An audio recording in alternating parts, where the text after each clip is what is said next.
오늘 예배드린 모든 성도들에게 하나님께서 복 주시고 지켜주시고 은혜와 평강 주시기를 주님의 이름으로 축원합니다.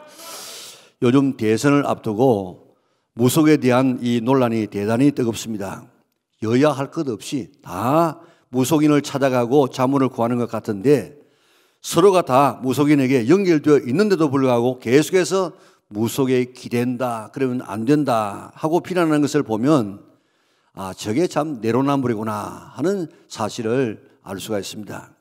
어제도 한 무속인이 미래통합당의 임명장을 받고 그 다음에 이제 어느 기자가 인터뷰를 했더라고요. 그게 보니까 등록된 무속인이 35만 명이랍니다. 그리고 등록되지 않고 활동하는 이 무속인을 다 합치면 200만 명이 된다면 200만 명. 자, 고객이 있으니까 이렇게 많은 무속인이 있을 것 아니겠습니까? 정말 얼마나 놀라운 숫자인지 모릅니다. 왜 사람들이 이런 무속인을 찾습니까? 왜냐하면 내일에 대한 불안 때문에, 내일을 좀 알고 살아가면 좋겠는데 내일을 모르기 때문에 내일 어떻게 됩니까? 하고 묻기 위해서 무속인을 찾습니다. 접신에서 점을 치는 점쟁이들이 있습니다. 신이 내렸기 때문에 사람의 과거를 압니다. 그리고 또 참 희한한 것은 어릴 때에 죽은 애기라면 어린 애의 소리를 막 내요. 남편이 시장을 떠나다 하면 남편의 소리도 막 내요. 그러면서 미래의 것을 맞추는데 미래의 것을 맞추니까 과거의 것을 맞추니까 미래의 것도 맞출 것이다. 그렇게 생각해서 점을 치지만은 미래의 역사의 주관자는 하나님만 아시지 귀신들은 절대로 모른다는 사실을 아시기 바랍니다. 하나님께서는 앞으로 시장이 어떻게 될 것을 말씀 속에 이미 다 말씀해 놓았습니다. 우리가 살아갈 때도 필요한 것이 있으면 그때그때마다 알려주시기도 하십니다. 세상은 영원한 것 같은데 영원하지 않습니다. 이 세상은 만들어진 때가 있기 때문에 이 세상이 끝날 때도 있습니다. 역사관에 있어서 직선적인 역사관이 있는데 그것은 계속해서 역사는 앞으로 끊임없이 영원토록 지속된다 하는 그런 역사관이고, 또 하나는 윤회적인 역사관이 있는데 이 윤회적인 역사관은 인류의 역사가 계속해서 돌고 또 돈다. 문화도 유행도 계속 도는 것처럼 이렇게 돈다 하는 이런 이 불교적인 이 역사관도 있습니다. 그러나 기독교의 역사관은 반복되어져요. 나선처럼 도는데 그 장소에서 도는 것이 아니고 앞으로 향해서 어떤 목적을 향해서 계속해서 종말을 목표로 해서 나가고 전진하는 이런 역사관이 있습니다. 언젠가는 인류의 역사에 종말이 오고 또 새로운 세계가 시작된다. 이것이 기독교의 역사관입니다. 하나님은 이미 다니엘서 2장에 인류의 역사가 어떻게 흘러갈 것을 다 계시해 주었는데 2600년 전에 예언된 이 말씀이 어떻게 이렇게 지금 잘 맞아떨어지는지 모릅니다. 하나님이시기 때문에 그렇습니다. 느부갓네살이 꿈을 꾸는데 신상을 보았습니다. 그 머리를 보았는데 머리는 금신상이라, 머리는 금이라, 그 머리는 바벨론 같은 그런 찬란한 그런 나라다. 그리고 또 은으로 가슴과 이 팔이 은인데 이것은 그 뒤에 일어나는 파사와 같은 나라다. 그리고 그 밑에 놋이 있는데 이 놋은 배와 넓적다리인데 이것은 바로 헬라고, 그리고 새 같은 종아리, 그것은 로마를 말하고, 그 다음에는 발, 이렇게 되어 있는데 떠인 돌이 하나 날라오는데 그 돌을 성경에는 예수님이라고 이야기합니다. 예수님께서 재림하셔서 그 신상을 발을 치니까 그 신상이 와르르 하고 다 무너지고 간대원도 없어지고 그 쳤던 돌이 태산을 이루어서 가득 차게 되어지는데 영원한 하나님의 나라가 세워질 것을 보여주고 있습니다. 2600년 전에 이런 세상에 올 것이라고 이야기했습니다. 바벨론이 망하고 바사가 망하고 헬라가 망하고 로마가 망하고 그 다음에는 이 연합적인 이런 나라가 올 것이라고 이야기했는데 어떻게 이렇게 다 맞아떨어지는지. 그리고 우리는 지금 마지막 발시대에서 지금 살고 있습니다. 이제 예수님께서 재림하셔서 세상 나라를 심판하시고 새로운 하나님의 나라를 이루게 될 것만 지금 남아 있습니다. 이것을 좀 더 구체적으로 해석하는 것이 바로 요한계시록입니다. 자, 1절에 보면요, 예수 그리스도의 계시라. 그래서 계시는 10개자 보일 시자입니다. 열어서 보여준다는 것입니다. 하나님께서 이루어 가실 세상의 이 역사를 창문을 열듯이 열어서 보여주는 것이 계시고 그것을 기록한 것이 계시록입니다. 앞으로 될 것을 미리 알고 살면 얼마나 참 우리의 삶이 달라지겠습니까? 우리는 1시간 뒤에 일어날 것을 미리 알고 살아간다고 하면은 이는 뭐 대단한 그런 사람이 될 것입니다. 1시간 뒤에 일어날 것을 미리 알고 살아가면 어제 붕괴되어서 매몰되었던 그런 사람들처럼 미리 다 준비하지 않겠습니까? 그 사고 위원에 다 박을 수 있습니다. 그리고 주식 1시간 전부터 알게 되어지면 어느 주식이 올라가고 어느 것이 떨어진다. 그래가지고 대박나게 될 것입니다. 시험도 1시간 전에 그 시험 문제지를 알게 되어지면 100점 밖에 안 되겠습니까? 정말 신나는 그런 삶을 살게 될 것입니다. 그런데 하나님은 세세하게 가르쳐 주기도 하지만은 큰 그림을 우리에게 보여주었습니다. 그래서 그것을 알고 살아가는 사람하고 모르고 살아가는 사람하고 그 차이는 하늘과 땅의 차이가 되게 될 것입니다.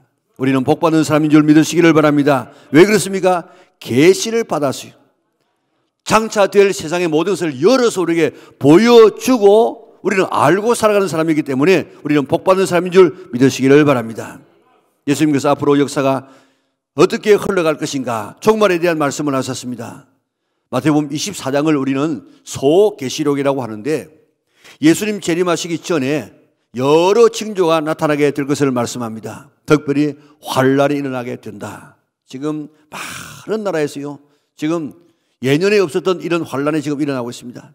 사람의 왕래가 막 빨라질 것이라고 이야기했는데 앞으로는요, 지금 여기서 뉴욕까지 가는데 뭐 열 몇 시간 걸리지만 이제는 막 1시간 가면 갈 수 있는 이런 이 비행기가 지금 생겨집니다. 그리고 지식이 늘어나는데 하루에 뭐 1년의 지식이 옛날에 2000년 동안의 지식보다도 더 많은 지식이 1년 동안에 생산되어집니다. 그리고 재림에 대한 관심이 점점 없어져요. 세상 살기가 좋아지면서. 그래가지고 사람들의 삶이 노아의 때와 같고 롯의 때와 같을 것이라고 이야기했는데 그런데 깨어있으라 깨어있으라. 언제 우리 주님께서 올지 아무도 모른다는 것입니다. 갑자기 도적처럼 우리에게 올 것이라고 이야기해 줬는데 여러분들 도적처럼 온다는 이야기를 한번 여러분들 생각해 보세요. 코로나가 이렇게 올 줄 누가 알았습니까? 이는 상상도 못했어. 그런데 이상한 게 와가지고 지금 앞으로 예수님께서 도적같이 온다는 사실을 실감나게 지금 만든다고요. 갑자기 우리 주님께서 이 땅에 오시게 될 줄 믿습니다. 도적이 올 때 무슨 내 간다 그렇게 이야기하고 오는 도적 봤습니까? 우리 주님께서도 갑자기 오게 될 것인데, 자, 누가복음 21장 20절에 보니까 예루살렘이 군대에게 포위되는 것을 보거든 산으로 도망하라 그랬습니다. 그런데 주 68년에 로마가 사람들을 파송해가지고 그 예루살렘을 포위를 했습니다. 그때 장군이 베스파시아누스라고 하는 그런 이 장군이었는데 6만 명의 대군을 이끌고 왔어요. 와가지고 예루살렘 성을 쫙 포위해가지고 이제 항복하라 그렇게 했습니다. 얼마 후에 이 로마의 군사가 다 로마로 돌아가 버렸습니다. 왜 그런가 하면 로마의 네로가 자살을 했어요. 갑자기 죽었습니다. 그래가지고 원로원에서 베스파시아누스에게 왕으로 초대하니까 오라고. 그래가지고 왕되기 위해서 퇴각을 했습니다. 그것을 유대인들은 몰랐습니다. 왜 퇴각하는지. 아마 하나님께서 우리 예루살렘의 성을 지켜주시니까 이렇게 물러갔다. 그래가지고 좋아하고 춤을 추고 잔치하고 오래 저 바깥에 있는 사람들이 성 안으로 막 몰려들었습니다. 그런데 그리스도인들은 예루살렘 성이 포위되는 것을 보거든 산으로 도망하라 하는 이 말씀을 기억하고 그리스도인들은 요단강을 건너서 저 데가볼리 지역에 있는 펠라라는 성으로 도망을 갔습니다. 그래서 예루살렘 성이 망하게 될 때 한 사람도 죽지 않고 다 안전하게 지킴을 받게 되어졌습니다. 자, 그런데 이제 물러갔습니다. 좋아라고 막 사람들이 몰려오고 그리스도인들은 그때 때가 된 줄 알고 이제 펠라로 지금 도망을 갔는데 조금 있으니까 70년에 한 1년쯤 아마 지났을 거예요. 한 70년 4월에 베스파시아누스의 왕이 아들 이제 왕이 되어지고 디도를, 그의 아들 디도를 갖다가 티투스를 8만 명의 군사를 주어가지고 이제 다시 예루살렘 성을 포위하기 시작했습니다. 복음로를 차단시켰습니다. 안에는 굶어 죽는 사람이 부지기수였고 그저 죽는 사람을 성 바깥으로 던져가지고 그저 뭐 장례도 치를 수가 없을 만큼 엄청난 사람이 모여들었는데 그때 예루살렘 성을 지키신다 그래가지고 270만 명의 사람들이 예루살렘 성 안으로 모여들었답니다. 그러니까 뭐 먹을 것이 없어가지고 뭐 굶어 죽고 있는데 견디다 못해서 5개월 뒤에 9월 8일 날 성이 함락되어지고 110만 명이 죽었어요. 10만 명이 포로가 되어집니다. 여러분들 110만 명을 죽일 때도 어떻게 죽였는가 하면 어떤 소문이 있었는가 하면 유대인들은 돈을 금화를 그때는 뭐 이런 지폐가 아니고 돈, 금화, 은화, 금화 아닙니까? 그걸 갖다가 지키려고 먹어가지고 지금 배 속에 지금 간직하고 있다. 이런 소문이 났어요. 그래가지고 그 로마 사람들이 전부 유대인을 죽일 때 배를 갈라가지고 그 안에 금화가 있는가 찾았다고요. 얼마나 비참하게 죽였겠습니까? 그때도 그리스도인들이 살아남은 것은 예루살렘 성이 포위가 되어지면 산으로 도망하거라 하시는 미리 알려준 예수님의 말씀대로 순종했기 때문에 그들은 살았다고요. 미리 아는 것이 이렇게 중요하다고요. 미리 아는 것도 중요하지만 또 그것도 알고 준비하는 것은 그보다 더 중요합니다. 중국에 아주 이름 있는 편작이라고 하는 그런 이 의사가 있지 않았습니까? 그가 채나라를 방문했을 때 왕후가 그를 궁으로 초대를 했습니다. 융숭한 대접을 받았던 이 편작이 왕후의 맥을 짚어 주었습니다. 맥이 좀 심상치 않았습니다. 그래서 좀 치료를 하는 것이 좋겠습니다. 그러니까 이 왕후가 이야기하기를 내가 이렇게 건강한데 무슨 그런 말을 하느냐고 있지도 않은 병을 고치고 왕후를 고쳤다 이렇게 자랑하려고 그러지요 하면서 편지를 주었습니다. 왕후의 그전에도 편작은 일주일 뒤에 다시 들어가서 진맥을 하고 치료를 받아야 되겠습니다. 그렇게 말했지만은 이 왕후가 또 거절합니다. 그리고 일주일 뒤에 다시 궁으로 가서 진맥을 했는데 이번에는 아무 말도 하지 않고 떠나면서 자기에게 이야기합니다. 그 사이에 병이 뼈 안으로 들어가서 이제는 나도 이 병을 치료할 수 없겠구나 하면서 나갔다는 것입니다. 한 달 뒤에 왕후는 병이 들었습니다. 급하게 편작을 찾았지만 편작은 이미 다른 나라로 떠나고 말았습니다. 며칠 뒤에 왕후는 숨을 거두고 말았다는 것입니다. 미리 아는 것이 이렇게 중요합니다. 그러나 미리 알려주는 것에 대해서 거절할 수도 있고 또한 그것에 대해서 잘 준비할 수도 있는데 그 말을 듣고 잘 준비하는 그게 더 큰 축복의 사람이 될 수가 있는 것입니다. 오늘 우리는 정말 복 있는 사람들인 줄 믿으시기를 바랍니다. 왜 그렇습니까? 계시해 주었으니까, 열어서 우리에게 보여주었으니까, 1절에 있는 대로 반드시 속히 일어날 일들을 보여주니까 우리는 복 있는 사람이에요. 그런데 보여주는 것을 보고 알고 깨닫고 준비하는 사람은 더 복 있는 사람이라고 말씀하고 있습니다. 우리 영락에 있는 온 성도들은 계시를 읽어서 복받고 그 말씀을 들어서 지금 복을 받고 있는데 이제 지켜서까지 복을 받을 수 있는 우리 영락에 온 성도들 될 수 있기를 주님의 이름으로 축원합니다. 우리가 평생 동안 예수 믿으면서 주님 오시는 날, 재림하시는 날 천국에 못 들어가게 되어지면 내가 너를 도무지 못한다, 모른다 그러면요 얼마나 이 불쌍한 인생이 되겠습니까? 안 믿는 사람은 안 믿었으니까 싸요. 그러나 예수 믿는다고 먹을 것 제대로 먹지 못하고 할 말 제대로 하지 못하고 그렇게 믿음 생활을 했는데 오늘 주님께서 재림하여 오시는 그날 우리가 내가 너를 도무지 못한다, 우리가 준비하지 못해서 그날에 못 들어간다 하면 얼마나 이 참 불쌍한 인생이 되겠습니까? 우리 계시의 말씀을 듣고 잘 준비해서 오늘 주님께서 오시는 날 영광스럽게 주님을 맞이할 수 있는 우리 영락에 온 성도들 될 수 있기를 주님의 이름으로 축원합니다. 오늘 본문에 누구의 계시라고 했습니까? 예수 그리스도의 계시라고 했습니다. 그런데 하나님께서 이 계시의 말씀을 예수님에게 주셨어요. 그 예수님은 천사를 통해서 요한에게 주었어요. 요한은 그 받은 계시의 말씀을 써가지고 7교회 사자에게, 7교회 책임자들에게 주었습니다. 그리고 그 책임자는 그것을 다시 성도들에게 가르쳐서 잘 준비시켰다가 주님 재림하여 오시는 그날 멸망당하지 아니고 들림받는 이런 준비를 시키기 위하여서 이 계시 말씀을 주셨다는 것입니다. 얼마나 놀라운 축복입니까? 자, 그런데 하나님은 어떤 분이냐? 4절 보면요, 이제도 계시고 전에도 계셨고 장차 오실리. 8절에 보니까 알파와 오메가요 전능한 자. 그러니까 하나님은 어떤 분이냐?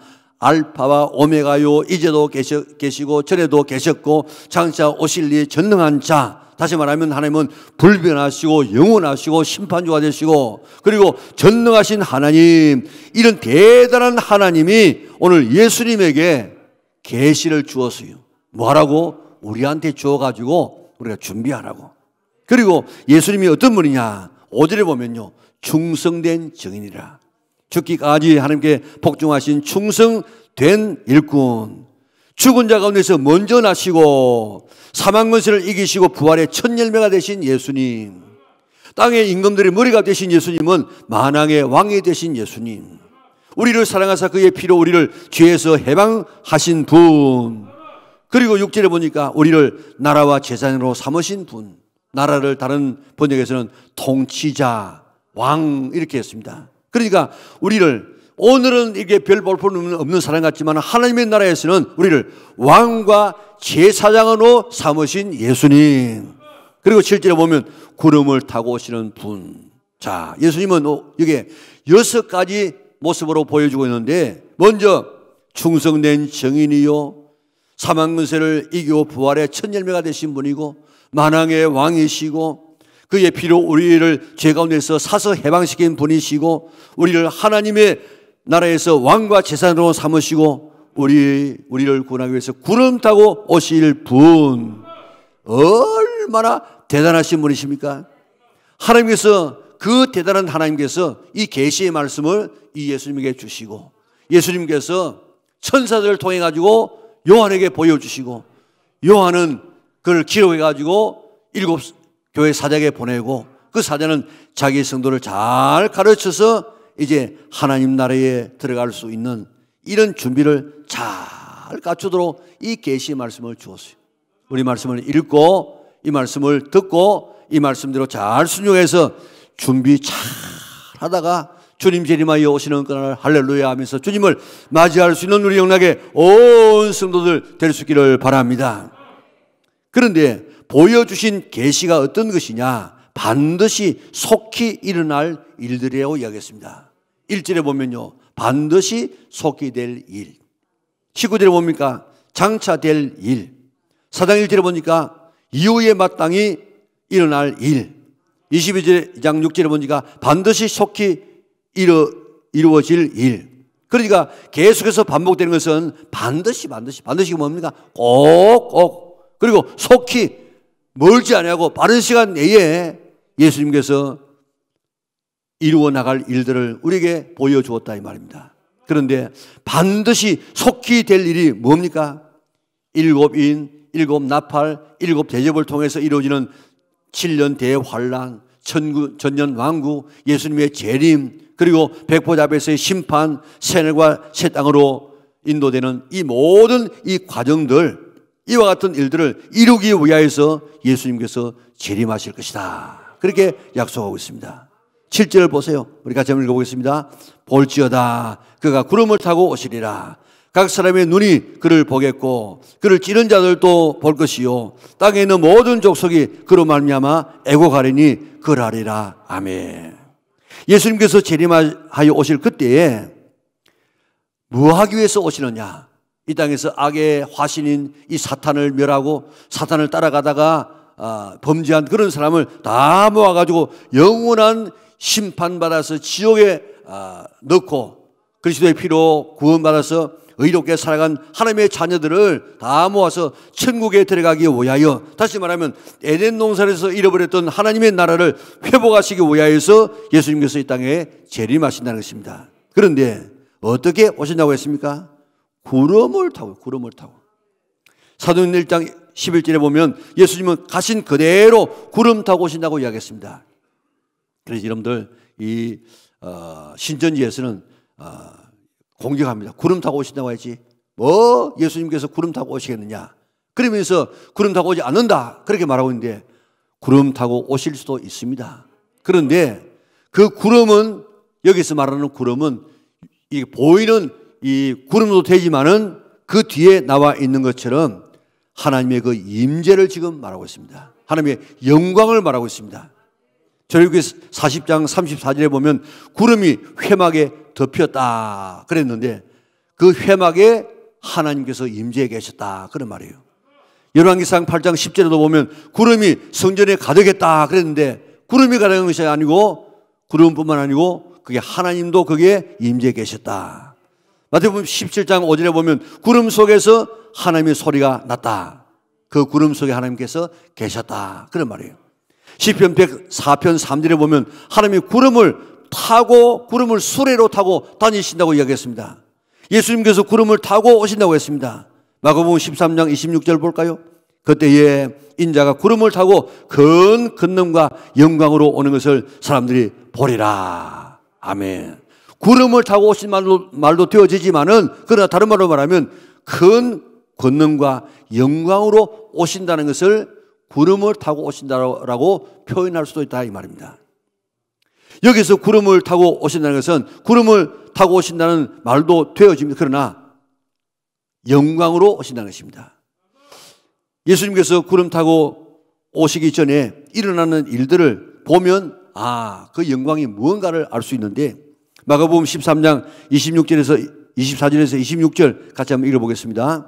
그때에 그 환난 후 해가 어두워지며 달이 빛을 내지 아니하며 별들이 하늘에서 떨어지며 하늘에 있는 권능들이 흔들리리니 그때에 인자가 구름을 타고 큰 권능과 영광으로 오는 것을 사람들이 보리라. 아멘.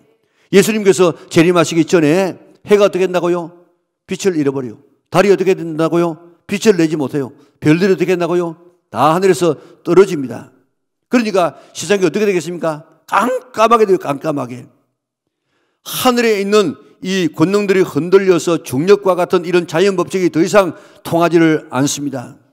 캄캄할 그때에 예수님께서 큰 영광으로 오신다는 것입니다. 영광이 뭡니까? 영광. 영화 영자 빛광자 아닙니까? 영광스러운 빛으로 이 땅에 오신다는 것입니다. 예수님이 오심으로 세상이 환하게 된다고 이야기했는데, 오늘 이 말씀과 스가랴서를 잘 조화를 해야 이게 해석이 되어져요. 스가랴서 14장 6절 7절 볼까요? 그날에는 빛이 없겠고 광명한 것들이 떠날 것이라. 여호와께서 오시는 한 날이, 아시는 한 날이 있으리니 낮도 아니고 밤도 아니라 어두워 갈 때에 빛이 있으리로다. 아멘. 해와 달이 빛을 내지 못하고 낮과 밤의 구분이 없어지는 어두운 때가 올 그때에, 그때 다른 빛이 있으리라고 이야기했습니다. 그 빛은 재림하여 오시는 예수님의 영광에서 나오는 찬란한 빛이 바로 그 빛인 줄 믿으시기를 바랍니다. 그 빛으로 온 우주가 환하게 될 것입니다. 예수님께서 구름을 타고 오실 때 그 영광, 그 영화로우신 빛 가운데 임하게 될 것인데, 계시록 21장 23절에 보니까 그 성에는 해와 달의 비침이 쓸데없으니 이는 하나님의 영광이 비치고 어린 양이 그 등불이 되리라고 이야기했습니다. 어린 양 예수님의 영광의 빛이 온 세상을 비추게 될 것입니다. 그런 영광의 빛 가운데 예수님께서 재림하여 오신다는 것입니다. 깜깜한데, 해도 달도 별도 없는 깜깜한 그때 빛 되시는 예수님께서 영광 가운데, 빛 가운데 이렇게 나타나니까 얼마나 그 영광이 찬란하겠습니까? 초림의 주님은 어린 아이로 저 베들레헴의 초라한 말 마구간에 오셨지만은, 재림의 주님은 오실 때 깜깜한 세상에 빛으로, 영광의 빛으로 오시면서 백마를 타시고 수많은 천군 천사를 거느리고 주께서 호령과 천사장의 소리와 하나님의 나팔로 오실 것입니다. 그때 할렐루야 하며 주님을 맞이할 수 있는 우리 영락에 온 성도들 될 수 있기를 주님의 이름으로 축원합니다. 자, 그런데 7절을 다시 보겠습니다. 보십시다. 볼지어다 그가 구름을 타고 오시리라. 각 사람의 눈이 그를 보겠고 그를 찌른 자도 볼 것이요 땅에 있는 모든 족속이 그로 말미암아 애곡하리니 그러하리라. 아멘. 자, 여기에 각 사람의 눈이 예수님을 볼 것이라고 했습니다. 이단들이 예수님께서 몇 년, 몇 월, 며칠 날 오신다 이렇게 했다가 그게 빗나가게 되어지면 예수님은 공중에 임하셨다, 예수님은 영으로 임하셨다, 이런 헛소리를 하는데 예수님은 모든 사람이 보는 데서 재림하신다고 이야기했습니다. 그때 각 사람이 그날 보는데 그를 찌른 자들도 볼 것이요 그랬습니다. 자, 이거 잘 우리가 해석을 해야 되는데요. 찌른 자가 누굽니까? 로마 병사가 창으로 찔렀죠. 또 찌르게 한 당시 종교자들, 지도자들도 찌른 격입니다. 또 선동된 백성들도 찌르라 해서 찔렀습니다. 그들만 찌른 것이 아닙니다. 예수님에게 찌르게 한 사람은 그들뿐만 아니고 우리도, 나도 찌르겠습니다. 나의 뭐가요? 나의 죄가, 나의 허물이 예수님을 십자가에 못 박고 찌르게 만들었다고요. 스가랴서 12장 20절에 보면 내가 다윗의 집과 예루살렘 주민에게 은총과 간구하는 심령을 부어주리니 그들이 그 찌른 바 그를 바라보고 그를 위하여 애통하기를, 독자를 위하여 애통하듯 하며 그를 위하여 통곡하기를 장자를 위하여 통곡하듯 하리로다. 아멘. 예수님께서 구름 타고 오실 때에 하나님께서 택하신 자들에게 은총과 간구하는 심령을 부어줄 것이라고 했습니다. 그때에 내 죄 때문에 예수님을 십자가에 못 박아 죽게 한 것을 가슴 아파하면서 회개하는 사람이 예수님의 재림을 보게 된다는 것입니다. 그러니까 여기에 찌른 자는 내 죄가 예수님을 찌르겠다고 회개하는 자를 말하고 있습니다. 구원받은 사람을 이야기하고 있습니다. 바로 우리들을 이야기하고 있는 줄 믿으시기를 바랍니다. 예수님의 오시는 재림의 모습을 바라보고 내가 과거에 예수님을 십자가에 못 박은 죄인이구나 하면서 눈물 흘리며 회개하고 주님을 맞이할 수 있는 성도들 되시기를 바랍니다. 그리고 또 한 부류의 사람은 땅에 있는 모든 족속입니다. 이들은 그로 말미암아, 다시 말하면 예수님의 재림으로 말미암아 애곡할 것이라고 이야기했습니다. 여기 애곡한다는 말의 뜻은 칼로 몸을 베다 그런 뜻입니다. 너무 낙심해서 칼로 자신의 몸을 베는 이런 아픔을 가지고 통곡하게 될 것이라고 얘기했습니다. 예수님을 믿지 않아서 받게 될 심판 때문에 낙심해서 애곡하게 될 것입니다. 산하 바위가 무너져서 저 오시는 예수님의 얼굴을 좀 가리워 달라고 저 지옥에서 받게 될 그 모든 저주 때문에 애곡하는 무리가 있을 것이라고 이야기했습니다. 예수님께서 재림하실 때 두 부리로 갈라집니다. 그가 찔림은 우리의 허물 때문입니다. 나의 죄가 예수님을 찌르겠습니다 하고 은총과 간구하는 심령으로 회개하는 사람이 있는가 하면 예수님이 오실 때에 심판으로 말미암아 지옥 갈 저주 때문에 애통해하고 고통하는 이런 사람이 있을 것인데 우리는 후자의 사람이 아니고 전자의 사람인 줄 믿으시기를 바랍니다. 예수님은 반드시 재림하실 것입니다. 한 번만 말씀하셔도 재림하실 것인데 신약에 318번이나 예수님께서 내가 온다 그렇게 말씀하고 있습니다. 어떤 사람은 예수님께서 오신다고 한 때가 오래되었기 때문에 아마 안 오실 것이다 이렇게 단언하는 사람이 있습니다. 그러나 예수님은 한 사람에게도 한 사람이라도 더 구원하기 위해서 재림을 지금 유보하고 있습니다. 귀에 있을 때 재림하실 예수님을 맞이할 준비를 잘 갖추는 사람은 지혜로운 사람인 줄 믿으시기를 바랍니다. 안 오시니까 이제 안 해도 되겠다. 이런 사람은 가장 어리석은 사람입니다. 여러분은 정말 예수님께서 재림하실 것을 믿습니까? 믿어지십니까? 지금 예수님께서 재림하신다고 할지라도 맞이할 준비가 되어져 있습니까? 그리고 예수님께서 지금 도적처럼 온다고 하면 지금 예수님을 맞이할 수 있겠습니까? 예수님의 재림의 징조가 우리 주변에 꽉 차 있습니다. 그토록 위대한 신학자 칼빈도 성경 전체를 다 주석했는데 계시록을 주석하지를 못했습니다. 왜냐하면 그때까지는 한 500년 전에는 계시가 다 열려지질 않았어요.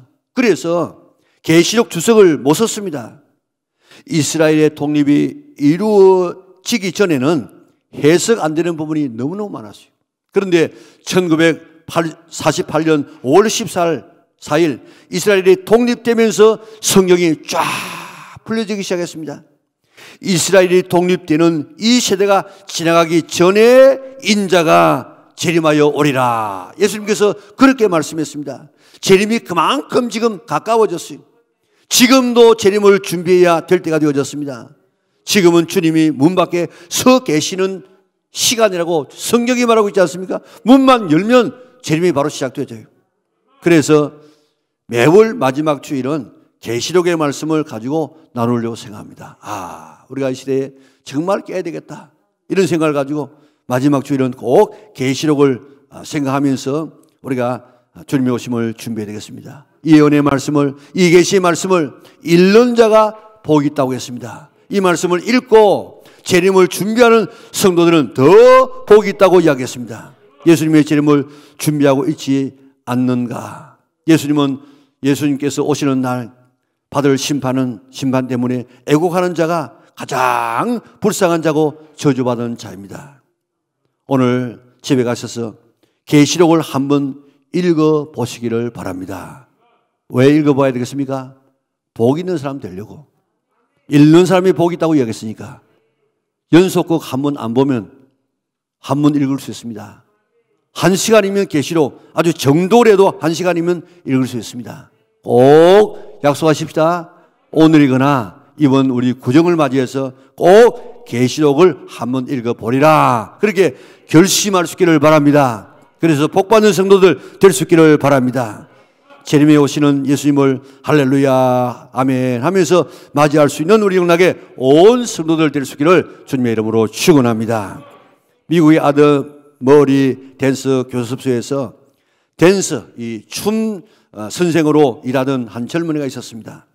어느 날 댄스 교습을 다 마치고 라디오를 켰는데 도널드 그레이스 반 하우스라는 목사님의 설교가 흘러나왔습니다.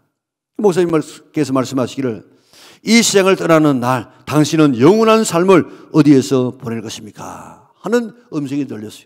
이 세상을 떠나는 날 당신은 영원한 삶을 어디에서 보낼 것입니까? 목사님의 설교를 듣고 나니까 그 가슴이 찔렸어요. 그는 갈등하기 시작했습니다.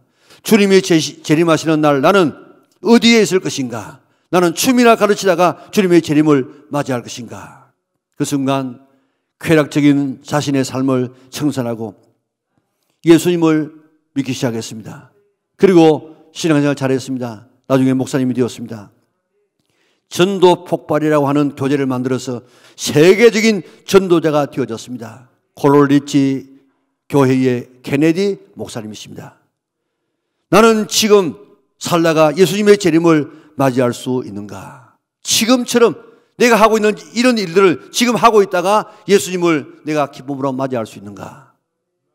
내가 지금 가지고 있는 이런 신앙의 열도를 가지고, 내가 가지고 있는 이런 신앙의 이런 이 삶을 가지고 내가 주님을 기쁨으로 맞이할 수 있는가? 우리 자신들을 잘 살펴보고 지금 주님께서 오신다고 할지라도 주님 맞이할 수 있는 우리 영락의 온 성도들 될 수 있기를 바랍니다. 예수님은 반드시 재림하십니다. 도적과 같이 갑자기 오실 것입니다. 이 말씀을 읽고 들어서 잘 준비하여서 복된 우리 영락의 온 성도들 될 수 있기를 바랍니다. 잘 준비해서 재림의 주님을 기쁨으로 맞이할지언정 받을 저주 때문에 사나바이야 무너져서 주님의 얼굴을 보이지 않게 해달라고 그렇게 절규하는 성도들, 우리 영락교회 한 사람도 없기를 바랍니다. 주님 오실 때 할렐루야 하고 주님 앞에 서서 주님을 기쁘게 맞이하고 주님과 더불어서 영원한 천국에서 영원토록 살아가는 우리 영락의 온 식구들 될 수 있기를 주님의 이름으로 축원합니다.